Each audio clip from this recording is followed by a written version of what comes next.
తాకట్లో ఉన్న బంగారాన్ని విడిపించి ఆ రోజున మార్కెట్ ధర కట్టి మిగిలిన డబ్బును మీకు అందిస్తుంది కొమ్మూరి గోల్డ్.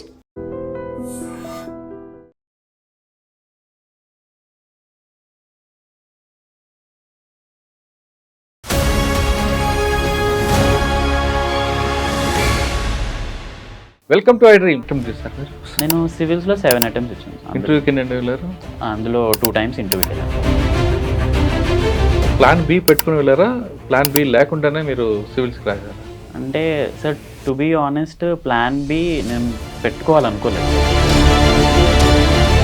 ఏదో ఒక ఉద్యోగమే తెచ్చుకోవడం నా లక్ష్యం అయితే నా దగ్గర ఆల్రెడీ ఉద్యోగం ఉంది. అవును, ఉద్యోగం వదిలేసే నేను ఇటు సైడ్ వచ్చాను. సో నేను ఎప్పుడు ప్లాన్ బి గురించి అయితే ఆలోచించలేదు. 115 వచ్చింది సార్. మరి మమ్మీ డాడీ అందరూ ఏమన్నారు? వాళ్ళు చెప్పారు? ఎవరి ముందు చెప్పారు? ఫస్ట్ నాన్నకు ఫోన్ చేసి చెప్పాను సార్. రిజల్ట్ వచ్చిన వెంటనే నాన్నకు ఫోన్ ఇంకా అమ్మకు ఫోన్ చేశాను. ఇంకా అమ్మకు ఫోన్ చేయగానే ఇంకా అమ్మ అందరికీ ఫోన్ చేయడం స్టార్ట్ చేశాను. ఈ ప్రొఫెషన్ మీరు కేవలం ప్రొఫెషనల్గా తీసుకుంటారా లేదా ప్యాషన్గా తీసుకుంటారా? It will definitely be my passion sir, no doubt. ఇంత చిన్న నేషనల్ పార్క్ తోటి ఇంత గ్రేట్ బెనిఫిట్స్ ఉన్నాయంటే, అండ్ ప్రిపేర్ అవుతున్న టైంలో కూడా I was inspired by so many things sir. ఇప్పుడు నాకు ఈ హాబీ స్టార్ట్ అయింది కూడా దానివల్లే సార్. ఛాలెంజెస్ ఎప్పుడు ఉంటాయి సార్, అండ్ మీకు ఎప్పుడు ఏ ఒక్క క్షణం కూడా బోర్ కొట్టదని చెప్పారు sir. That was the biggest motivating factor sir నాకు ప్రిపేర్ అవ్వడానికి. ఎన్విరాన్మెంట్ మీద మీ ఒపీనియన్ ఏంటి? ఫారెస్ట్ అనగానే అందరూ చెట్లు నరకడం ఇవే అనుకుంటారు. అటువంటి ఒపీనియన్ ఉన్న మైండ్ సెట్ని ఎలా మారుస్తారు? ఇప్పుడైతే it is even more important. It is beyond dispute, climate change is the reality. మనం చాలామంది ఏంటంటే సార్ రియలైజ్ కాదు, ఇది మాకు అడ్డం వస్తుంది, ల్యాండ్ కావాలి అన్న విధంగా చూస్తారు. కానీ ఫారెస్ట్ వల్ల చాలా బెనిఫిట్స్ ఉన్నాయి. ఫారెస్ట్ ఉంది కాబట్టి సాయిల్ కన్జర్వేషన్ జరుగుతుంది. ఇవి అన్నీ. Welcome to I dream. ఈ వారం మన గెస్ట్ ఆల్ ఇండియా లెవెల్లో ఐఎఫ్ఎస్లో మంచి ర్యాంక్ సాధించిన కుర్రాడు. పేరు గంజి శ్రీకాంత్, 115 ర్యాంక్ హోల్డర్. గంజి శ్రీకాంత్ చిన్న తరగతి కుటుంబం, అంటే అది మిడిల్ క్లాస్ అని చెప్పలేం, అలాగని కింద క్లాస్ అని చెప్పలేం, రెండింటికి మధ్య ఉన్న కుటుంబంలో పుట్టిన వ్యక్తి. అంటే ఎటువంటి బ్యాక్గ్రౌండ్ లేని వ్యక్తి. చిన్న గ్రామీణ ప్రాంతంలో ఉన్న వాళ్ళ కుటుంబంలో వాళ్ళ నాన్నగారు కిరాణా షాప్ నడుపుతున్న వాళ్ళ ఇంట్లో పుట్టిన వ్యక్తి. ఎటువంటి సపోర్ట్ లేకపోయినా కేవలం చదువునే నమ్ముకొని ర్యాంక్ సాధించిన కుర్రాడు. అంటే ఐఎఫ్ఎస్, ఐఏఎస్, ఐపీఎస్ చదవాలంటే పెద్ద పెద్ద కుటుంబాలు పుట్టాలి, కాన్వెంట్లో చదవాలి అనే భ్రమలు పడ్డ వాళ్ళందరికీ ఈ కుర్రాడు బ్రేక్ చేశాడు. మధ్యతర కుటుంబంలో పుట్టి గ్రామీణ ప్రాంతంలో పెరిగిన తెలుగు మీడియంలో చదువుకున్న కుర్రాడు ఇప్పుడు ఆల్ ఇండియా లెవెల్లో 115 ఐఎఫ్ఎస్లో ర్యాంక్ సాధించాడు. మరి కొద్ది కాలంలో ఆయన ఫారెస్ట్ ఆఫీసర్ అవుతాడు, మంచి భవిష్యత్తు ఉంది. అటువంటి కుర్రాడు ఈ ర్యాంక్ సాధించడానికి ఎంత కష్టపడ్డాడు, సాధించాలనుకున్న తప్పునున్న వాళ్ళకి ఆయన ఇచ్చే మెసేజ్ ఏంటో ఆయన అడిగి తెలుసుకుందాం. నమస్తే శ్రీకాంత్. నమస్తే sir. Congratulations. Thank you sir.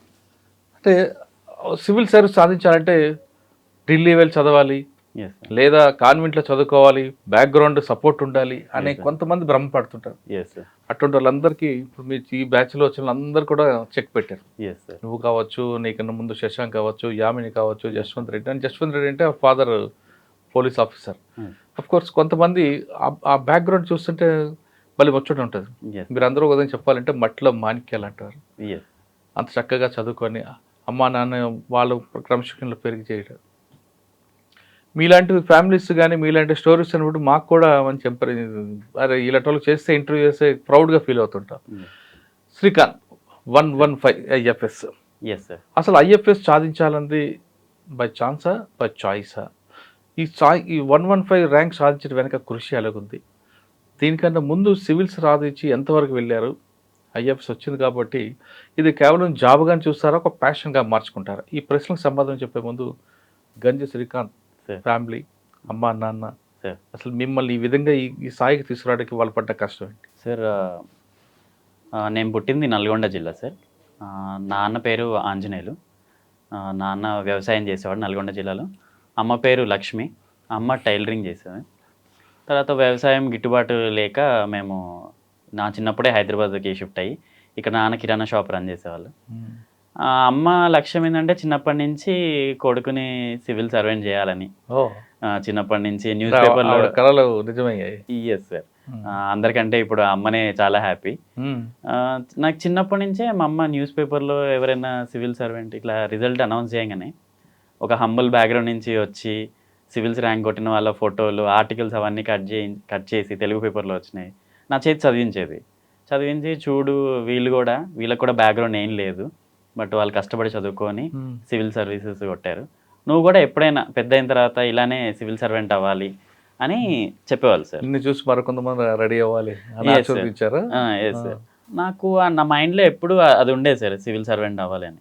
ఇంకా నేను బీటెక్ కంప్లీట్ అయిన తర్వాత నాకు క్యాంపస్ ప్లేస్మెంట్లో ఆఫర్లు వచ్చినాయి. కానీ కాలేజ్ బీటెక్లో నేను శ్రీనిధి కాలేజ్ సార్, గట్కే సార్, కంప్యూటర్ సైన్స్లో ఇంజనీరింగ్ చేశాను. తర్వాత క్యాంపస్ ప్లేస్మెంట్ ఆఫర్లు వచ్చినాయని మా ఇంట్లో వాళ్ళు ఏంటంటే క్యాంపస్ ప్లేస్మెంట్ ఆఫర్లకే చాలా హ్యాపీ. ఎందుకంటే ప్రాపర్ జాబ్ చేసే వాళ్ళు కూడా మా ఫ్యామిలీలో ఎవరు లేరు, అటు సైడ్ మా మదర్ సైడ్ కానీ ఫాదర్ సైడ్ కానీ. బట్ నేనుండి లేదు నా ఇది కాదు, నేను సివిల్ సర్వీస్ కొట్టాలనేది నా లక్ష్యము, దానికోసం మీ సపోర్ట్ కావాలి, నేను ఈ ఉద్యోగం చేయదలుచుకోలేదని చెప్పాను. అప్పుడు నాకంటే మా మదర్ హ్యాపీ. సో ఫైనల్గా నేను అనుకున్న లక్ష్యం దిశగా వెళ్తున్నాడు నా కొడుకు అని. సో అంటే జాబ్కు జాయిన్ అయ్యారు అప్పటికి? లేదు సార్, జాయిన్ అవ్వలేదు. ప్లేస్మెంట్ వచ్చింది. అంటే జాయిన్ అయ్యి ఇంటర్న్షిప్ ఒక 3 months చేశాను. సో 3 months చేసి తర్వాత నేను డిస్కంటిన్యూ చేద్దామని అన్నా. అయితే మా మదర్ చాలా హ్యాపీ. బట్ నాకు సర్ప్రైజింగ్ ఏంటంటే సార్, వాళ్ళు ఆ ఫస్ట్ డే రోజు ఏదైతే ఎంకరేజ్మెంట్ చూపించారో ఈవెన్ టుడే సేమ్ ఎంకరేజ్మెంట్. ఇంట్లో ఎన్ని సెట్ బ్యాక్స్ వచ్చినా ఫెయిల్యూర్స్ వచ్చినా అని ఏ రోజు కూడా నన్ను ఇంకా చాలు ప్రిపరేషన్ వదిలేసాయి. కానీ చేతికంత కొడుకు తొందరలో జాబ్ వస్తే కొంచెం ఆర్థికంగా సపోర్ట్ ఉంటుంది అని మీ నాన్నగారు భావించవచ్చు. మీ అమ్మగారు కంటే ఒక గోల్ ఉంది కాబట్టి సపోర్ట్ ఉంటుంది. మీరు ఎప్పుడు ఇంకా చదువుతా అంటే మీ నాన్నగారు ఏమైనా డిసప్పాయింట్ చేయలేదా మీకు? ఏం చదువుతారా, నా వ్యాపారం కొంచెం రెస్ట్ తీసుకుంటానని? నేను కూడా ఇదే అనుకున్నాను సార్, నేను అదే అడిగాను. మా ఫాదర్ హెల్త్ కూడా అంత బాగుండేది సార్. నేను ఫస్ట్ మా నాన్న అడిగింది, నేను ఈ జర్నీలో ఇందులో ప్రయాణిద్దాం అనుకుంటున్నాను, ఎన్ని సంవత్సరాలు పడుతుందో నాకు తెలియదు, మరి నేనైతే ఫైనాన్షియల్ రెస్పాన్సిబిలిటీ ఇప్పుడు అప్పుడే తీసుకోలేను అంటే మా నాన్న నుండి నా రెక్కలలో బలం ఉన్నంత వరకు నీ కోసం నేను ఎప్పుడు కష్టపడుతూనే ఉంటా, నిన్ను చదివించలేకపోతే ఇంకా మేము ఎందుకు ఇక ఇంత కష్టపడేది, సో మా కష్టం అంతా నిన్ను చదివించడం కోసం, నువ్వు 1 సంవత్సరం కాదు 10 సంవత్సరాలు చదువుకుంటా అన్నా నువ్వు వెనకాల నుండి మేము చదివిస్తామని అన్నా. ఆ సపోర్ట్ ఉంది కాబట్టి ఇన్ని సంవత్సరాలు ఉన్నాను సార్. లేకపోతే ఇప్పుడు నాతో పాటు ప్రిపరేషన్ మొదలుపెట్టిన ఫ్రెండ్స్ ఎవరు నాతో పాటు లేరు. ఇప్పుడు అందరి మధ్యలో వదిలేసి ప్రైవేట్ జాబ్లలోనో, కొంతమంది యూఎస్కి వెళ్ళిపోయారు, కొంతమంది వేరే Group 4 Group 3 జాబ్స్లో సెటిల్ అయిపోయారు. కానీ ఎవరు మిమ్మల్ని వాళ్ళతో కంపేర్ చేయలేదా? చూడండి ఫ్రెండ్స్ అందరూ యూఎస్లో సెటిల్ అయ్యారు లైఫ్లో. నేనే ఎక్కువ కంపేర్ చేసుకునేవాడిని సార్ మైండ్లో అయిపోయింది. నేను ఇంకా వదిలేద్దాం అనుకుంటున్నా, అందరు సెటిల్ అయిపోతున్నారు అంటే మా అమ్మ అండి నువ్వు పెట్టుకున్న లక్ష్యం పెద్దది, దానికి సమయం కూడా ఎక్కువ పడుతుంది, నువ్వు వేరే వాళ్ళతో పోల్చుకోకు, ఒక్కసారి నీకు సర్వీస్ వచ్చిందంటే ఇవన్నీ గుర్తురావు అని చెప్పేవాళ్ళు మా మదర్. సో ఇంట్లో బిగినింగ్ నుంచి చాలా ఎంకరేజ్మెంట్ ఉండేది సార్.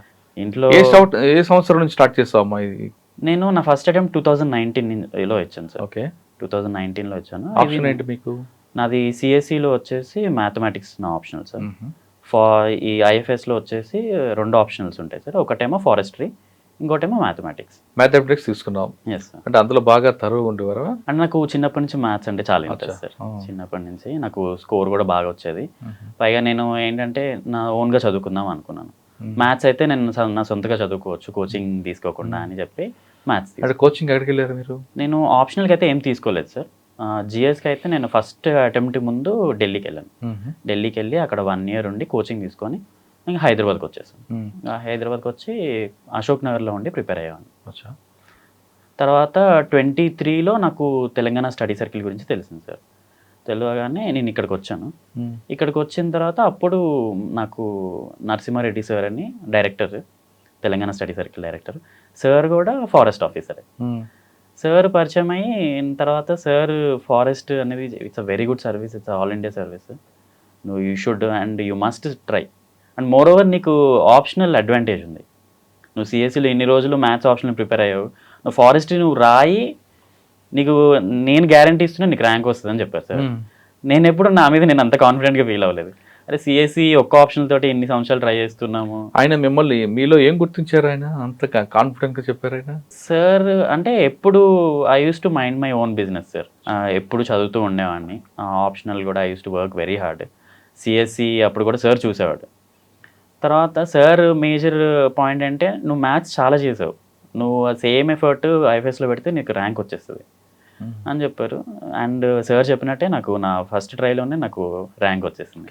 సివిల్స్లో ఎన్ని అటెంప్ట్ చేశారు మీరు? నేను సివిల్స్లో 7 అటెంప్ట్స్ ఇచ్చాను. ఇంటర్వ్యూకి ఎన్ని వెళ్ళారు? అందులో 2 టైమ్స్ ఇంటర్వ్యూకి వెళ్ళాను.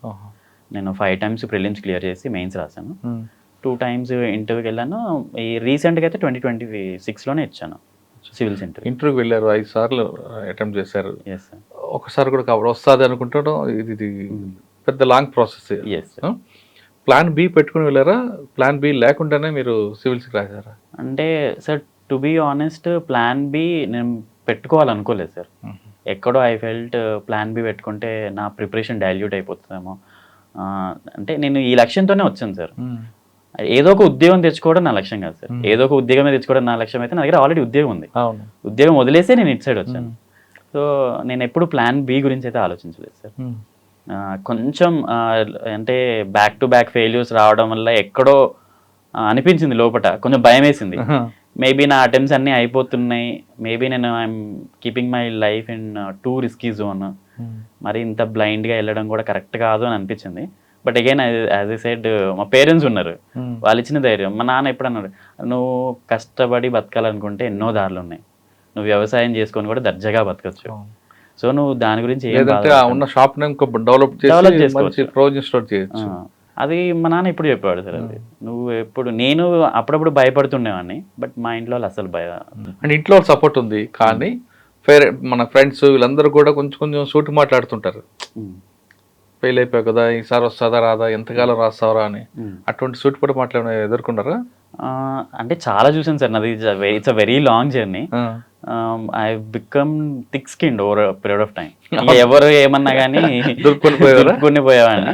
కొంచెం మా ఇంట్లో వాళ్ళు కొంచెం ఎక్కువ ఫీల్ అయ్యేవాళ్ళు. ఎవరేమన్నా అన్నా కానీ వాళ్ళు తట్టుకునేవాళ్ళు కాదు, నన్ను ఏమన్నా అన్నా కానీ. మాట్లాడిన బాధ నీకేంటి.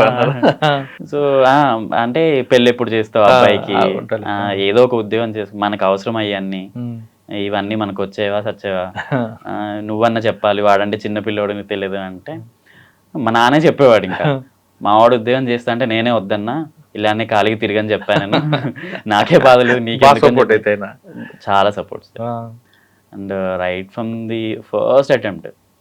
అంటే జనరల్ ఏమైపోతుందంటే sir, back to back failures వచ్చిన తర్వాత వాళ్ళు కూడా ఒక పాయింట్ ఆఫ్ టైంలో మనకి అని ఆలోచిస్తారు. బట్ పోనీ వాళ్ళు పెద్ద చదువుకుంది కూడా ఏం లేదు. అంటే ఇక్కడ ఒక్క చదువు ఒకటే కాదమ్మా, ఇక్కడ మీకు ప్రతి అటెంప్ట్కి డబ్బులు.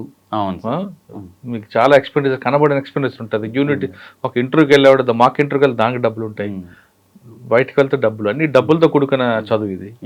మరి అవన్నీ భరించారా నాన్నగారు? అంటే నేను ఎప్పుడు ఫ్యామిలీ మీద ఫైనాన్సెస్ కోసం ఎప్పుడు డిపెండ్ అవ్వలేదు సార్. నేను నా ఫస్ట్ అటెంప్ట్ వరకే ఫ్యామిలీ సపోర్ట్ చేశాను సార్. ఆ తర్వాత నుంచి అట్లీస్ట్ నా ఖర్చుల వరకన్నా నేనే భరించాలి. మరీ 20 ఏళ్ళు 25 ఏళ్ళు దాటిన తర్వాత కూడా ఇంటి నుంచి డబ్బులు అడగాలంటే చాలా సిగ్గుగా అనిపించేది. అంటే అంత కష్టపడుతున్నారు. మరి మీరు ఎలా సంపాదించారు? నేను కోచింగ్ ఇన్స్టిట్యూట్లో వర్క్ చేశాను సార్. కోచింగ్ ఇన్స్టిట్యూట్లో వర్క్ చేశాను. అశోక్ నగర్లో ఒక స్టడీ హాల్కి ఇన్ఛార్జ్గా పనిచేశాను. సో నా వరకు నేను సంపాదించుకున్నాను. అది మంచి పని అయితే. నా వరకు నేను సంపాదించుకున్నావాడిని. నా టెస్ట్ సిరీస్ ఖర్చులు కానీ, నా ఖర్చులు కానీ అవన్నీ నేనే పెట్టుకున్నాను. బట్ ఆయన అని ఇంట్లో అది కూడా చేయొద్దని చెప్పేవాళ్ళు. మేము సపోర్ట్ ఇంట్లో మేము సపోర్ట్ చేస్తా అన్నాం కదా, నువ్వు ఎందుకు ఈ పని చేస్తున్నావు అంటే, లేదు నాకేం ఇబ్బంది లేదు, నేను చదువుకోగలుగుతున్నా, అంత ఇబ్బంది ఉంటే నేనే మానేస్తాలే అని చెప్పేవాడిని ఇంట్లో. ఓకే, 5 అటెంప్ట్లు అయిపోయాయి. 6వ అటెంప్ట్ అప్పుడు మీరు సీరియస్ తీసుకున్నారా? లేదు సార్, నాది నేను 7 ఇచ్చాను అటెంప్ట్స్ టోటల్. అందులో 5 టైమ్స్ మెయిన్స్ రాశాను, 2 టైమ్స్ ఇంటర్వ్యూ వరకు వెళ్ళాను సివిల్స్లో. ఇది ఫారెస్ట్ నాది first attempt sir. Forest sir, forest service తీసుకోమని ఎవరు? నరసింహారెడ్డి గారు. నరసింహారెడ్డి సార్. కానీ ఇందులో భగత్ గారు మీకు ఏ విధంగా సపోర్ట్ చేశారు? సార్ నేను అంటే మెయిన్స్ క్లియర్ అయిన తర్వాత ఇంటర్వ్యూ కోసం గైడెన్స్కి 2 టైమ్స్ వెళ్ళాను సార్. సివిల్స్కి వెళ్ళాను, ఫారెస్ట్కి వెళ్ళాను. తర్వాత సార్ని కలిసిన తర్వాత సార్ చాలా ఎగ్జాస్టివ్ లిస్ట్ ఆఫ్ క్వశ్చన్స్ చెప్పారు. నువ్వు ఇవన్నీ ప్రిపేర్ అవ్వు, మేజర్గా ఈ ఏరియాస్ నుంచి అడుగుతారు వాళ్ళు కూడా. నా ఫస్ట్ ఇంటర్వ్యూలో నాకు ఓన్లీ 146 వచ్చింది సార్ స్కోర్. అంటే చాలా తక్కువ. నాకు ఇంటర్వ్యూలో తక్కువ స్కోర్ రావడం వల్లే ఆ ఇయర్ ర్యాంక్ రాలేదు. బట్ నేను అప్పుడు సార్ని కలవలేదు. నా సెకండ్ సివిల్స్ ఇంటర్వ్యూకి సార్ని కలిసాను. సార్ సపోర్ట్ వల్ల నా స్కోర్ నేను 146 నుంచి 185 చేయగలిగాను. సో సో అది అందుకే అంటే దాంట్లో సార్ చెప్పింది ఏంటి, ఏ జోనర్లో ఎక్కువ వస్తుందని చెప్పారు? సార్ స్టేట్ గురించి చెప్పేవాళ్ళు సార్. స్టేట్లో మనకి నక్సలిజం ఉంది, నక్సలిజం రిలేటెడ్ క్వశ్చన్స్ చదువుకోవాలి. తర్వాత ఎవరు ఎక్స్పెక్ట్ చేయని క్వశ్చన్స్ సార్ చెప్పేవాళ్ళు. ఓ నా డాఫ్ చూసి సంథింగ్ ఒక డాఫ్లో ఒక ఎంట్రీ ఉంటుంది సార్, అది కన్జ్యూమర్ ఒపీనియన్ మైనింగ్ అనే ఒక ప్రాజెక్ట్. సార్ అది చూసి నీకు మైనింగ్ మీద క్వశ్చన్స్ అడుగుతారని అన్నాను. అప్పుడు నాకు అర్థం కాలేదు, అరే కన్జ్యూమర్ ఒపీనియన్ మైనింగ్ అంటే అది డేటా సైన్స్కి సంబంధించింది, కంప్యూటర్ సైన్స్కి సంబంధించింది, మైనింగ్తో సంబంధమే లేదు. నన్ను మైనింగ్ గురించి ఎందుకు అడుగుతారు, నేను మైనింగ్ ఇంజనీర్ కూడా కాదన్న. బట్ ఇంటర్వ్యూలో మైనింగ్ గురించి క్వశ్చన్ అడిగారు. ఏమడిగారు? మైనింగ్ ఇల్లీగల్ మైనింగ్ అరికట్టడానికి నువ్వేం చర్యలు తీసుకుంటావు అని. ఎందుకు అంటే వాళ్ళు కూడా జస్ట్ ఆ మైనింగ్ వర్డ్ చూసారు అంతే. అంతే, అది మొత్తం అది ప్రాజెక్ట్ దానికి రిలేటెడ్ కాదు. అది నాకు ఎవరు చెప్పలేదు. నేను అంటే ఇంటర్వ్యూకి వెళ్ళామని చాలా మందిని కలిసిన కానీ సార్ ఒక్కడే పాయింట్అవుట్ చేశారు. నాకు అప్పుడు అర్థం కాలేదు, బట్ తర్వాత అర్థమైంది. ఏం చెప్పారు మీరు, మైనింగ్ ఎలా అరికట్టొచ్చు అంటే? అది నేను చాలా టెన్షన్ పడి నేను అప్పుడు చెప్పలేదు సార్. బట్ తర్వాత నేను అనుకున్నది ఏంటంటే ఇల్లీగల్ మైనింగ్ అరికట్టడానికి మేబీ కంప్యూటర్ సైన్స్ నాలెడ్జ్ నుంచి నన్ను ఏమన్నా ఎక్స్పెక్ట్ చేస్తున్నారేమో క్వశ్చన్. అంటే ఇంటర్వ్యూలో ఆ క్వశ్చన్ అడిగినప్పుడు తెలియదని చెప్పారా, తెలుసని చెప్పారా, అబద్ధం చెప్పారా? నేను తెలియదనే చెప్పాను సార్. ఓకే, అది తెలియదు. అది నా ఫస్ట్ ఇంటర్వ్యూ సార్. నేను చాలా టెన్షన్ పడి ఉండే. బట్ సెకండ్ ఇంటర్వ్యూకి చాలా బెటర్ అయింది సార్. అంటే ఇంటర్వ్యూలో బోర్డు క్వశ్చన్ అడిగినప్పుడు తెలుసు అని చెప్పాలా, తెలియదని చెప్పాలా, రెండు కాకుండా మనకు వచ్చింది చెప్పాలా? ఆనెస్ట్గా ఉండడం ఎప్పుడు బెస్ట్ సార్. ఓకే, సో తెలియకపోతే నిర్మోహమాటంగా తెలియదని చెప్పడమే బెస్ట్. వాళ్ళు కూడా దాన్ని అప్రిషియేట్ చేస్తారు. నేను నేర్చుకున్న విషయం కూడా అదే సార్. నేను అంతేగాని మనం ఓవర్ యాక్షన్ చేస్తే వాళ్ళకి అర్థమైపోద్ది, ఈజీగా అర్థమైపోతుంది. వాళ్ళు రోజు కనీసం ఒక 70 మందిని ఇంటర్వ్యూ చేస్తున్నారు 3 నెలల వరకు. నువ్వు నోరు తెరిస్తే నువ్వు అబద్ధం చెప్తున్నావు లేదా ఇది ఇమీడియట్గా అర్థమైపోతుంది. అదే మన మైనస్ సపోర్ట్. అవును సార్. ఓకే, సెకండ్ ఇంటర్వ్యూకి బాగా ప్రిపేర్ అయ్యారా? సెకండ్ ఇంటర్వ్యూకి బాగా ప్రిపేర్ అయ్యాను సార్. అప్పుడు కొంచెం ధైర్యం వచ్చింది. అంటే మాక్ ఇంటర్వ్యూకి వెళ్ళారా మధ్యలో? వెళ్ళాను సార్. ఎన్ని వెళ్ళి ఉంటారు? సెకండ్ టైంకి అయితే ఎక్కువ వెళ్ళలేదు సార్, ఒక 3 ఇచ్చాను అంతే. ఫస్ట్ టైంకి బాగా వెళ్ళాను, బట్ సెకండ్ టైంకి నాకు అర్థమైపోయింది ఏంటి ప్రాసెస్ అని, కొంచెం ధైర్యం కూడా వచ్చింది, అందుకే ఎక్కువ వేయలేదు. మీరు లోపలికి వెళ్ళారు, బోర్డు మీకు ఐ కాంటాక్ట్ బోర్డుకి ఇచ్చారా, లేదా చుట్టూ ఉన్న మిగతా నలుగురు కూడా ఇచ్చుకొచ్చారా? క్వశ్చన్ అడుగుతున్నప్పుడు అందరినీ చూసాను సార్. అంటే ఇట్ డిపెండ్స్ సార్. ఒకవేళ వాళ్ళు అడిగిన క్వశ్చన్కి ఒక లెందీ ఆన్సర్ ఇవ్వాల్సి వచ్చింది అనుకోండి సార్, అందరినీ చూడడమే బెటర్. అందరికీ ఐ కాంటాక్ట్ ఇస్తూ చెప్పేవాడిని. ఎంతసేపు అయిందండి ఇంటర్వ్యూ? నాది సిఎస్సి ఇంటర్వ్యూ అయితే 35 minutes అయింది సార్. ఫారెస్ట్ ఇంటర్వ్యూ అయితే 30 minutes అయింది. ఏమడిగారు ఫారెస్ట్ ఇంటర్వ్యూ? ఫారెస్ట్ అడిగారు? అలా అనలేదు. నాది ఒక ఇంట్రెస్టింగ్ హాబీ ఉంది sir, finding maths in nature అని. ఫస్ట్ చైర్మన్ అదే పట్టుకున్నాడు, పట్టుకొని చాలా ఇంట్రెస్టింగ్ ఉంది హాబీ నీది, ఏమైనా చెప్పు నీ హాబీ గురించి అని చెప్పారు. నేను చెప్పాను ఇట్లా నేచర్లో మ్యాథ్స్ హిడెన్ అయి ఉంటుంది సార్, దాన్ని చూడడం అబ్జర్వ్ చేయడమే నా హాబీ అని చెప్పాను. ఎలా అంటే ఒక ఫిబొనాకీ సిరీస్ అని మ్యాథ్స్లో ఒక కాన్సెప్ట్ ఉంటుంది సార్. అది నేచర్లో చాలా చోట్ల కనిపిస్తూ ఉంటుంది మనకి, సన్ఫ్లవర్ సీడ్స్లో కానీ, పైనాపిల్ కోన్స్లో కానీ.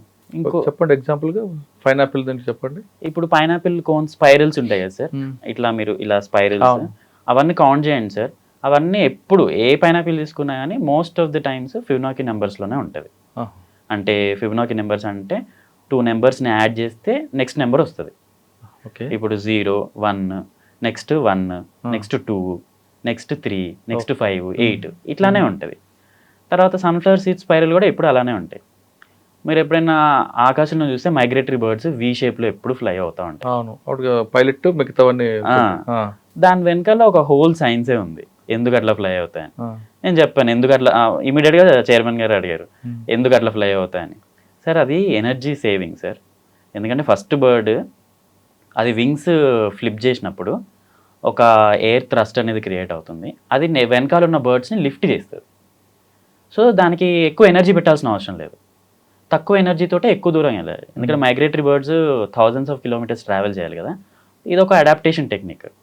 అంటే చైర్మన్ వాజ్ వెరీ ఇంప్రెస్డ్, చాలా బాగుంది, ఇంట్రెస్టింగ్ ఉంది హాబీ అని. అంటే మీరు అన్నట్లుగా ఒక పక్షి ముందు వెళ్తుంటది. అవును సార్. అది రూట్ చూపిస్తుంది, అది కంటిన్యూ వరకు లాస్ట్ వరకు ఉంటుంది కదా. ఉండదు సార్, మళ్ళీ అది జిగ్జాగ్ అవుతుంటాయి. అవును సార్. అంటే ఆ ఫస్ట్ పొజిషన్ మారుతుంటుంది సార్. అవును, బర్డ్ పొజిషన్ ఫస్ట్ ఒక బర్డ్ ఉంటుంది. ఫస్ట్ బర్డ్ దాని రెక్కల నుంచి వచ్చే పవర్ వెనక్కి వెళ్తుంటుందా? ఇట్లా వింగ్స్ ఇట్లా ఫ్లిప్ చేయగానే ఎయిర్ ఇట్లా సర్కిల్ గా వెనక్కి వెళ్తుంది సార్. వాళ్ళు వి షేప్ లో ఉండడం వల్ల ఏంటంటే ఆ ఎయిర్ అనేది నెక్స్ట్ ఉన్న బర్డ్స్ వింగ్స్ కిందికి వెళ్తుంది. అప్పుడేంటి ఒక లిఫ్ట్ పైకి ఎయిర్ లిఫ్ట్ చేసిన ఫీలింగ్ వస్తుంది అనమాట. అప్పుడు మనం ఏంటంటే ఈ వింగ్స్ ఎప్పుడు కంటిన్యూస్గా ఫ్లిప్ చేయడానికి మేజర్ రీజన్ ఏంటంటే సార్ ఎయిర్లో ఉండడానికి. కింద ఎందుకు పడవు అంటే ఎప్పుడు కంటిన్యూస్గా ఫ్లిప్ చేయాలన్నమాట. ఇప్పుడు అంత తక్కువ సార్లు ఫ్లిప్ చేస్తే సరిపోతుంది. సో ఎనర్జీ సేవింగ్ అన్నమాట. అంటే గ్రూప్ ఉంది కాబట్టి. గ్రూప్ ఉంది కాబట్టి సేమ్ వీల్ కూడా ఇలానే ఫ్లిప్ చేస్తుంది. అప్పుడు అవి నెక్స్ట్ బర్డ్స్కి హెల్ప్ అవుతుంది. సో అట్లా ఎనర్జీ సేవింగ్ వల్ల అవి ఎక్కువ దూరం ట్రావెల్ చేయగలుగుతాయి. సో సార్ కూడా చాలా ఇంట్రెస్టింగ్ అనిపించింది. తర్వాత సార్ కూడా ఆ బోర్డులో ఐఎఫ్ఎస్ ఆఫీసర్ ఉన్నారు ఒక ఆయన ఇమ్మీడియట్గా ఇంటర్వ్యూన్ అయ్యి నేను ఇంకో ఫినామినా కూడా అబ్జర్వ్ చేశాను, నువ్వు అది ఏంటో చెప్పాలి అని చెప్పారు. సరే సార్ ఐ విల్ ట్రై. అంటే మర్మిరేషన్ అని ఒక కాన్సెప్ట్ ఉంటుంది బర్డ్స్లో. అంటే ఒక ఫ్లాక్ ఆఫ్ బర్డ్స్ ఇట్లా వేవ్స్ లాగా పోతుంటాయి ఈవినింగ్ టైంకి పర్టికులర్. నీకు అది నువ్వు ఎప్పుడైనా అబ్జర్వ్ చేసావా? చేశాను సార్ అని చెప్పాను. ఏంటి దాని మీనింగ్ అని అడిగాడు. సరే నేను అబ్జర్వ్ చేశాను కానీ ఎప్పుడు దాని మీనింగ్ ఏంటో ఎప్పుడు ఆలోచించలేదు సార్ అని చెప్పి. అయితే అది సరే చెప్పారు, అది it's time to go home అని ఇండికేషన్ అంట. It's time to go home అని కానీ లేదా ఫుడ్ ఈజ్ నియర్ బై అని కానీ అది ఇండికేట్ చేయడానికి బర్డ్స్ ఇట్లా వేవ్స్ లాగా ట్రావెల్ చేస్తుంటాయి. ఒక ఫ్లాక్ ఆఫ్ బర్డ్స్, ఒక గ్రూప్ ఆఫ్ బర్డ్స్ అన్ని ఇట్లా వేవ్స్ లాగా ట్రావెల్ అవుతుంటే వాళ్ళది అది ఇండికేషన్ అనమాట. మిగిలిన బర్డ్స్ అన్నిటికీ ఇండికేట్ చేయడానికి లెట్స్ గో హోమ్ కానీ లేదా ఫుడ్ దగ్గరలో ఉంది అక్కడికి వెళ్దామని కానీ అందరికి చెప్పినట్టు అంట. సో నేను కూడా I said thank you sir, ఇది ఒక ఇంట్రెస్టింగ్ ఫ్యాక్ట్ నాకు కూడా. ఇప్పుడు అన్నీ మీకు ఎదురవుతాయి అని చెప్పినవన్నీ కూడా ఫ్యూచర్లో మీకు ఎదురవుతాయి కదా. ఓకే, ఆ ఇంటర్వ్యూ అయిపోయిన తర్వాత మీకు బోర్డు వెంటనే వాళ్ళ ఫీలింగ్స్ అర్థమైందా మనం వస్తామా రావా అనేది? నాకైతే చాలా పాజిటివ్ ఫీలింగ్ ఉండే సార్. ఎందుకంటే చైర్మన్ బిగినింగ్ నుంచి ఒక మంచి స్మైల్ ఇస్తూ ఉన్నారు సార్. అంటే మేబీ అందరికి ఇస్తున్నారో మరి నాకే ఇస్తున్నారో తెలియదు కానీ అంటే మీరు తీసుకుని ఉంటారు అలాగే. తీసుకుని ఉంటాను. And more over like conversation లాగా ఏదో ఒక టీ స్టాల్ దగ్గర ఒక నలుగురు ఎల్డర్స్ తోటి టీ తాగుతూ మాట్లాడుతున్న ఫీలింగే వచ్చింది. ఎక్కడ ఇంటర్వ్యూ స్టార్ట్ అయింది ఎండ్ అయింది తెలియలేదు. ఇలా 30 seconds ఇట్లా ఏదో ఫ్రాక్షన్ ఆఫ్ సెకండ్స్ లో అయిపోయినట్టు ఉంది. చాలా చాలా జోవియల్ గా ఇంటర్వ్యూ అయిపోయింది, బయటకు వచ్చారు, రిజల్ట్ వచ్చింది. రిజల్ట్ వచ్చిన రోజు మీ ఫీలింగ్స్ ఏంటండి? రిజల్ట్ వచ్చిన రోజు నేను వస్తుందా ముందు తెలుసు కదా మీకు? చాలా హోప్ఫుల్గా ఉండే సార్. బట్ ఎగ్జామ్ అనేది చాలా సబ్జెక్టివిటీ, అంటే ఒక్క ఇంటర్వ్యూ తోటి డిసైడ్ అవ్వదు కదా సార్. మెయిన్స్ లో కూడా 6 papers ఉంటాయి. ఆ 6 papers లో కూడా మంచి స్కోర్ రావాలి. సో చాలా పాజిటివ్ ఫీలింగే ఉండే సార్. ఇన్ఫ్యాక్ట్ డెఫినెట్లీ వస్తుందని అనుకున్నా. బట్ రిజల్ట్ టెన్షన్ ఎలాగో ఉంటుంది. సో రిజల్ట్ ఈరోజు అన్నారు, కొంచెం టెన్షన్ ఉంది. తర్వాత రిజల్ట్ ఫైనల్గా పెట్టారు. ఇంకా సరే నేమ్ డైరెక్ట్ సెట్ చేద్దామా లేదా స్క్రోల్ చేస్తూ వెళ్దామా అనేది ఒక థాట్. సరే ఒక I preferred slow death over sudden death. So scroll చేస్తూ వెళ్దామని అనుకున్నాను. చేస్తుంటే 2 pages అయిపోయినాయి. ఇంకా లాస్ట్ పేజ్ ఉంది రిజల్ట్. ఏంటి ఈసారి కూడా క్లియర్ అవ్వలేదా అనే ఫీలింగ్. ఇలా 3rd page ఓపెన్ చేయగానే ఫస్ట్ నాదే ఉంది పేరు. So I was more than happy, I was relieved. ఈసారి కూడా రాలేదనుకోండి సార్, మీ పరిస్థితి ఏంటి అప్పుడు? Sir I mentally prepared for that also. నేను ఎందుకంటే ఎప్పుడైనా సరే సార్ నేను ఎగ్జామ్ రాయగానే ఐ ప్రిపేర్ ఫర్ 2 possibilities. ఈ ఎగ్జామ్లో 2 possibilities ఉంటాయి, either you are in or out. So I prepare for both. నేను ఒకవేళ అవ్వకపోతే మళ్ళీ కూర్చొని డెడికేటెడ్గా ప్రిపేర్ అవుదామని డిసైడ్. ఇంకో ఛాన్స్ ఉందా మీకు? ఉంది సార్, ఇంకా 2 attempts ఉన్నాయి. ఇంకా 2 attempts ఉన్నాయి. కూర్చొని డెడికేటెడ్గా ప్రిపేర్ అవుదామని డిసైడ్ అయ్యాను. ఓకే, కానీ 115 వచ్చింది సార్. మరి మమ్మీ డాడీ అందరు ఏమన్నారు? వాళ్ళు చెప్పారు, ఎవరికి ముందు చెప్పారు? ఫస్ట్ నాన్నకు ఫోన్ చేసి చెప్పాను సార్. రిజల్ట్ వచ్చిన వెంటనే నాన్నకు ఫోన్ చేసి, అంటే ఇంక నాకేమనిపించింది అంటే ఇంకొక సెకండ్ కూడా వాళ్ళు ఈ ట్రామాని బేర్ చేయొద్దు. సో ఇమీడియట్గా తెలియాలి వాళ్ళకి ఇక రిజల్ట్ వచ్చింది, వాళ్ళ కొడుకు ఆల్ ఇండియా సర్వీస్ ఆఫీసర్ అయ్యాడని. సో ఫస్ట్ నాన్నకి ఫోన్ చేసి చెప్పాను, మంచిది బిడ్డ, చాలా సంతోషం అని చెప్పారు. ఇంకా అమ్మకు ఫోన్ చేశాను. ఇంకా అమ్మకు ఫోన్ చేయగానే ఇంకా అమ్మ అందరికీ ఫోన్ చేయడం స్టార్ట్ చేశాను. శ్రీకాంత్కి ఐఎఫ్ఎస్ జాబ్ వచ్చింది అని మొత్తం. So they are very happy. And వాళ్ళ హ్యాపీనెస్ చూసిన తర్వాత even I felt very happy. ఈ కష్టం అంతా మర్చిపోయి ఉంటాను. ఓకే, ఇప్పుడు మనం ప్రొఫెషనల్గా వద్దామండి. శ్రీకాంత్ ఐఎఫ్ఎస్ ట్రైనింగ్ అయిన తర్వాత ఏదో ఒక స్టేట్ ఎలర్ట్ అవుతారు. ఈ ప్రొఫెషన్లోకి మీకు అడవులతో సంబంధం లేని ప్రొఫెషన్లోకి వచ్చారు. నల్గొండ జిల్లాలో ఎక్కడ అడవులు లేవు, ఉండిగానే చుండూరు, నాంపల్లి అటు ఇటు ఉంటాయి, భువనగిరి అటు. ఈ ప్రొఫెషన్ మీరు కేవలం ప్రొఫెషనల్గా తీసుకుంటారా లేదా ప్యాషన్గా తీసుకుంటారా? It will definitely be my passion sir, no doubt. ఎందుకంటే నేను ఎప్పుడు రోజు everyday I go to KBR park. KBR park చూసిన తర్వాత అచ్చా, మీకు అడవుతో ఉంది. ఉంది, ఎందుకంటే స్టడీ సర్కిల్ ఎదురుగానే కేబీఆర్ పార్క్ ఉంది సార్. ఇది అర్బన్ ఫారెస్ట్ కదా? అర్బన్ ఫారెస్ట్ అయినా sir, but it's a national park. National park నాకు అదే అనిపించదు, ఇంత చిన్న నేషనల్ పార్క్ తోటి ఇంత గ్రేట్ బెనిఫిట్స్ ఉన్నాయంటే. అండ్ ప్రిపేర్ అవుతున్న టైంలో కూడా I was inspired by so many things sir. ఇప్పుడు నాకు ఈ హాబీ స్టార్ట్ అయింది కూడా దానివల్లే sir. Maths in nature, finding maths in nature అని. తర్వాత మా డైరెక్టర్ సార్ కూడా ఆయన కాగజ్ నగర్లో వర్క్ చేశాడు, అసిస్టెంట్ కన్జర్వేటర్ ఆఫ్ ఫారెస్ట్ లాగా. ఆయన చెప్పేవాళ్ళు ఎంత ఛాలెంజింగ్ ఉంటుంది, ఎంత అడ్వెంచరస్ ఉంటుంది. నువ్వు చెప్పితే ఒక గంట సేపు ఎవరు కదలకుండా వింటారు, అంత ఇంట్రెస్టింగ్ ఉంటుంది. ఎన్నో ఛాలెంజ్, ట్రైబల్ ఛాలెంజ్. మన దగ్గర పోడు కల్టివేషన్ అనేది it's very big issue.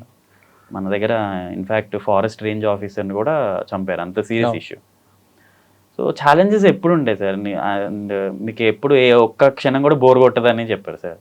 That was the biggest motivating factor sir నాకు ప్రిపేర్ అవ్వడానికి. So it is definitely passion నాకు. ఇన్ఫ్యాక్ట్ నాకు next attempt, this will be my last attempt, though I have 2 attempts, ఎందుకంటే I'm already కంటెంటెడ్ with IFS. So just ఒక ట్రైనింగ్లో join అవ్వడానికి ఇంకా time ఉంది కాబట్టి ఒక అటెంప్ట్ ఇచ్చేసి వెళ్తాను, జాయిన్ అయిపోతాను అంతే. ఎన్విరాన్మెంట్ మీద మీ ఒపీనియన్ ఏంటి? ఫారెస్ట్ అనగానే అందరూ చెట్లు నరకడం ఇవే అనుకుంటారు. అవును సార్. అటువంటి ఒపీనియన్ ఉన్న మైండ్ సెట్ని ఎలా మారుస్తారు సార్?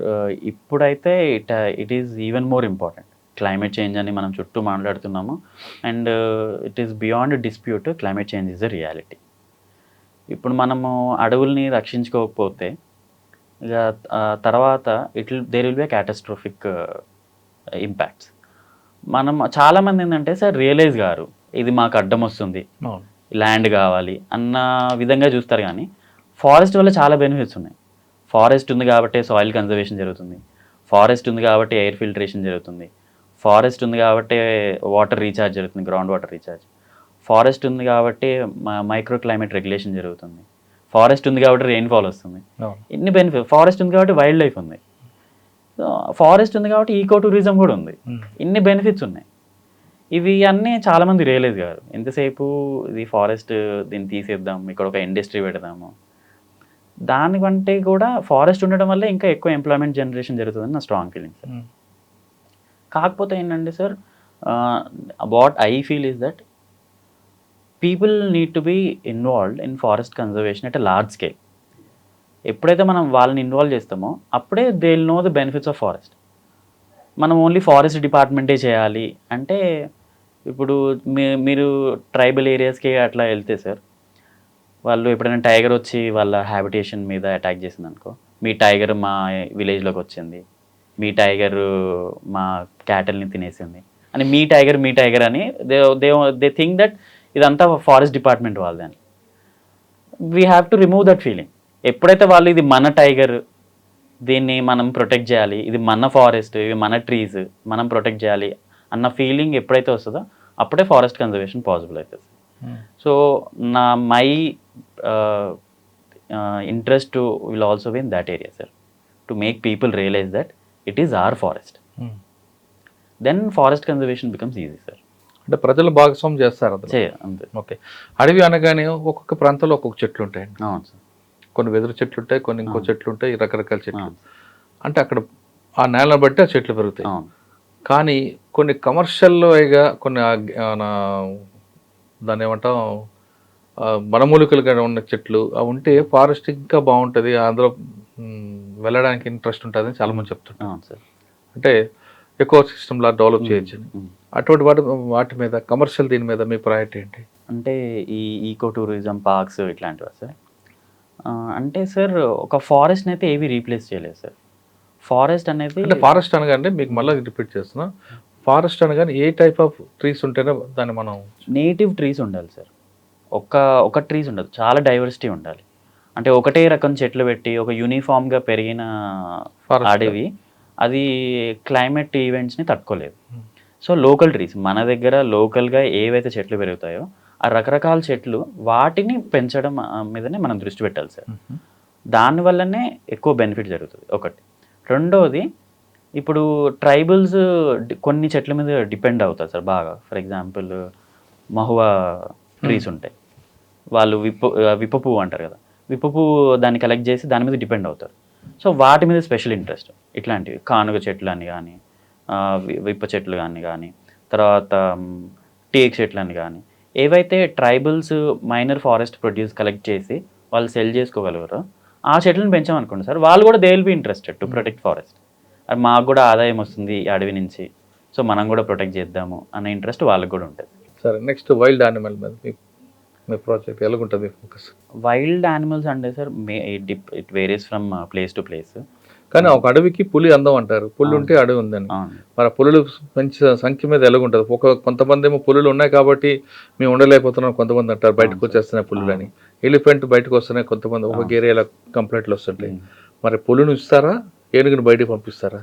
సార్ అడవిలోనే మనం అర్థం చేసుకోవాల్సిన విషయం ఏంటంటే సార్, అవి అడవిలో ఉన్నాయి, మనం అడవికి వెళ్ళాం, వాటి ప్లేస్కి వెళ్ళాం, అవి మన ప్లేస్కి రావట్లేదు. ఇప్పుడు అడవిని క్లియర్ చేసి అక్కడ పొలాలు పెంచడమో లేకపోతే హ్యాబిటేషన్స్ వల్లనో అవి దే ఆర్ ఎంటరింగ్ అని. In fact tiger is a very shy animal sir. మీరు it is very difficult to spot tiger in wildlife. అది తొందరగా దొరకదు. అది వస్తుంది అంటే మనం ఏదో చేసాం దాన్ని. సో మనము ఈ విషయం ఎప్పుడైతే అర్థం చేసుకుంటామో, టైగర్ ఉండడం వల్లనే there is a ecological balance in the forest. అందుకే మనము ప్రాజెక్ట్ టైగర్ అని చెప్పి, ఎందుకంటే మిగిలిన అన్ని కూడా ఇంపార్టెంటే, కానీ ఎందుకు మనం టైగర్ మీద అంత ఇంట్రెస్ట్ చూపించామంటే టైగర్ని కన్సర్వ్ చేస్తే మిగిలిన వైల్డ్ లైఫ్ కూడా ఆటోమేటిక్గా కన్సర్వ్ అవుతుంది. ఇప్పుడు టైగర్ ఉండాలి అంటే దానికి ప్రే బేస్ కూడా ఉండాలి. సో ప్రే బేస్ డెవలప్ అవుతుంది.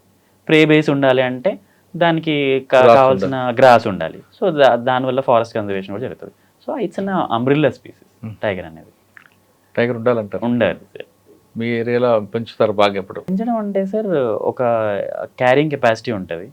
దాని ప్రకారం అడవి ఎన్ని టైగర్లను అయితే బేర్ చేయగలుగుతుందో అన్ని టైగర్లను అయితే ఉంచాలి. చూసారు ఎప్పుడైనా టైగర్? జూలో చూడడమే సార్. డైరెక్ట్ చూడలేదా? మేబీ ఇప్పుడు అవకాశం దొరకచ్చు వైల్డ్ లైఫ్ లో చూసే. ఓకే, బర్డ్స్ మీద ఏంటంటే మీ ఫోకస్? మీకు ఆల్రెడీ దీని మీద చాలా సబ్జెక్ట్ ఉంది కదా. అవును, బర్డ్స్ మీద అంటే సార్, మనకి ఈ చుట్టూ ఏవైతే అర్బన్ ఏరియాస్ ఉన్నాయో కొన్ని పాకెట్స్ తీసుకొని అక్కడ ఫారెస్ట్ మియావాకీ మెథడ్లో ఫారెస్ట్ డెవలప్ చేస్తాం అనుకోండి sir. It will be a home for birds. Second thing, birds diversity కూడా పెంచాలి సార్. ఇప్పుడు కొన్ని ఉన్నాయి, ఇప్పుడు మనం చిన్నప్పుడు కాకులు చూసేవాళ్ళం, ఇప్పుడు ఎక్కడ అది చూద్దామన్నా దొరకట్లేదు. ఏది? కాకులు కనపడుతున్నాయి, పిచ్చుకలు కనపడవు. ఇప్పుడు నేనైతే అంటే సిటీలో ఉండడం వల్ల అనుకుంటా, కాంక్రీట్ జంగల్లో కాకులు తక్కువ కనిపిస్తాయి, పిచ్చుకలు అసలు లేవే లేవు. సో వాటి మీద స్పెషల్ ఫోకస్ పెట్టాలి సార్. ఇప్పుడు పీజన్స్ మళ్ళీ అదొక మెనెన్స్ లాగా తయారైపోయింది. ఎక్కడ పెట్టిన పీజన్స్ ఉన్నాయి, దాన్ని ఫీడింగ్ చేయడం వల్ల. సో ఒక బ్యాలెన్స్ అయితే తీసుకురావాలి సార్. అన్ని బర్డ్స్ ఒక ప్రపోర్షన్లో ఉండేలాగా చూడాలి సార్. సో దాన్ని ప్రమోట్ చేయడం. అంటే ఇప్పుడు మన వ్యవస్థలో అంతరించిపోతున్న పక్షులు కొన్ని ఉన్నాయి. అవును సార్, చాలా. ఇప్పుడు గుడ్లకు పోవచ్చు, ఇంకోటి. వాటిని ఎలా ప్రొటెక్ట్ చేస్తారు? వాటి మీద మీకు ఫోకస్ ఉందంటే?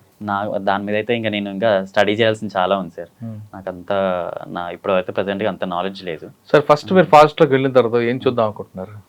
ఏం చేద్దాం అనుకుంటున్నారు? ఫస్ట్ డెఫినెట్లీ సార్, ఒక టైగర్ని చూడాలని నా కోరిక సార్.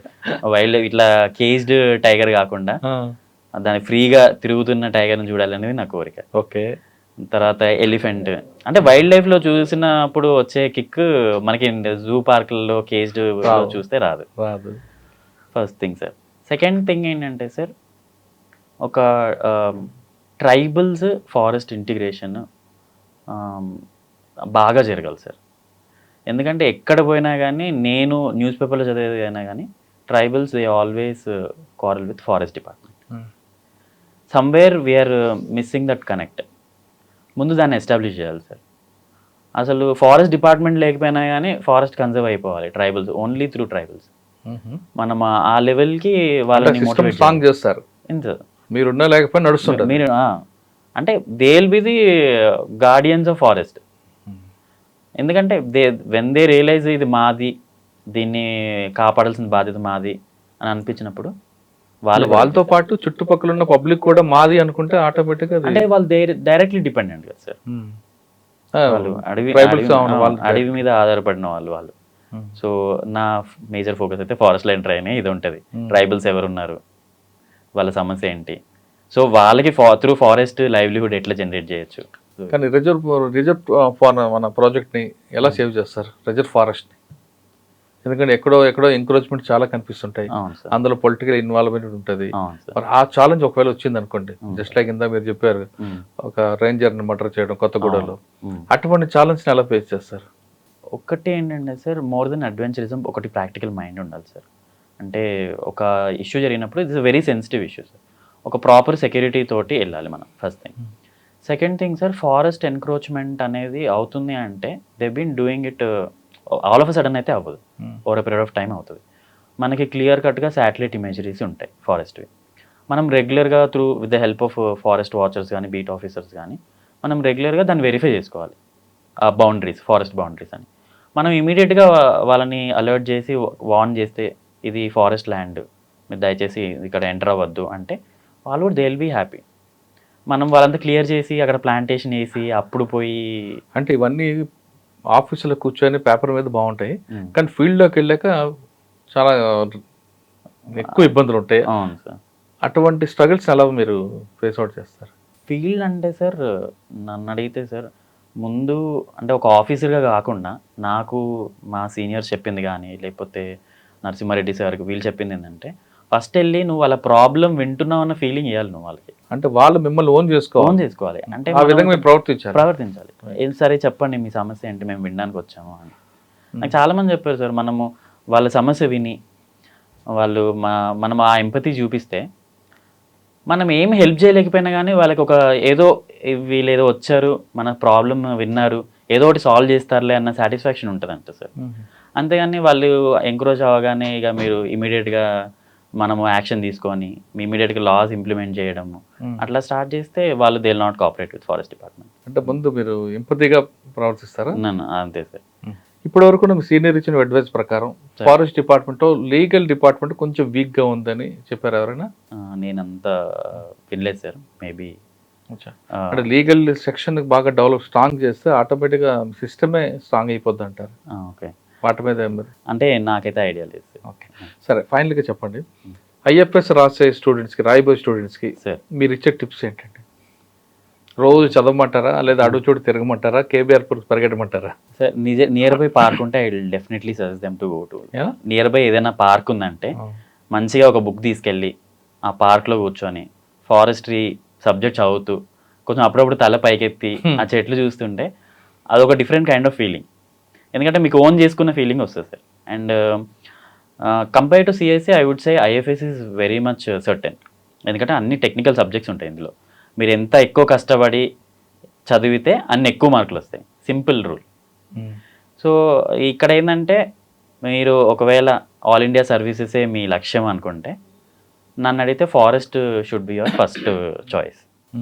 ఎందుకంటే ఇక్కడ మీకు ఎగ్జామ్ రాగానే మీకు అర్థమైపోతుంది సార్, ఇందులో ఏమీ గెస్ వర్క్ లేదు, ఇందులో ఏమీ గాల్లో దీపం పెట్టడం లేదు. నువ్వు రాసావంటే వచ్చేస్తుంది. ఎందుకంటే ఇక్కడ ఎంతమంది 100 మంది కరెక్షన్ చేసినా అదే. ఇప్పుడు వాన్ మాంటెల్స్ ఫార్ములా రాయి అని అంటే నువ్వు ఆ ఫార్ములా ఏంటో రాయాలంతే. అది నువ్వు ఎంతమంది కరెక్షన్ చేసినా నువ్వు కరెక్ట్ రాస్తే నీకు మార్క్ లేదు. So this is very certain and it's a very beautiful services. మా గ్రాస్ రూట్ లెవెల్లో వర్క్ చేయడానికి it's a very good opportunity. IFS రాయాలంటే అపార్ట్మెంట్లో కూర్చోనో ఎక్కడో కాకుండా దగ్గరలో ఉన్న పార్క్లోకి వెళ్ళి కూర్చొని చదవండి, ఖచ్చితంగా మీకు వస్తుంది అంటున్నారు శ్రీకాంత్. కేవలం చదవడం కాకుండా అప్పుడప్పుడు చెట్టుని చూడండి, ఆ చెట్లను చూసిన తర్వాత ఆ ప్రకృతి ఇచ్చే వైబ్రేషన్స్ మీకు ఖచ్చితంగా ఉంటాయి, ఐఎఫ్ఎస్ సాధిస్తారంటూ చెప్తున్నారు. అంతేగాని ఈ అపార్ట్మెంట్లో కూర్చోనో ఎక్కడో దూరంగా కూర్చొని చదివితే దీనికి వైబ్రేషన్ రాదు అంటూ చెప్తున్నారు. ముఖ్యంగా ప్రకృతి ప్రేమించే వాళ్ళు ఎవరైనా సరే ఫారెస్ట్ డిపార్ట్మెంట్ రండి, ఖచ్చితంగా మీ లక్ష్యాన్ని సాధిస్తారు. మీరు మీ హెల్త్నే కాకుండా భావితరాలకు కూడా మంచి హెల్త్ ఇచ్చేవారు అవుతారనేది ఫారెస్ట్ డిపార్ట్మెంట్ యొక్క లక్ష్యం. ఇది ఈ వారం శ్రీకాంత్ ఎక్స్క్లూజివ్ ఇంటర్వ్యూ. వచ్చే వారం మరొక విషయం మళ్ళీ కలుద్దాం. నమస్తే. Thank you brother. All the best. Thank you.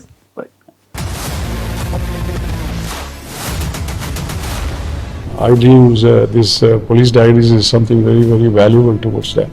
I must really appreciate Murali, your insights. iDreams founder and CEO చిన్న వాసుదేవ్ రెడ్డి గారితో మురళీధర్ క్రైమ్ స్టోరీస్ చాలా ఫేమస్ అయిపోయినాయి. గౌతమ్ సవాంగ్ గారు Good. Well done. congratulate him for doing so well. And I congratulate him, his boss also. So well.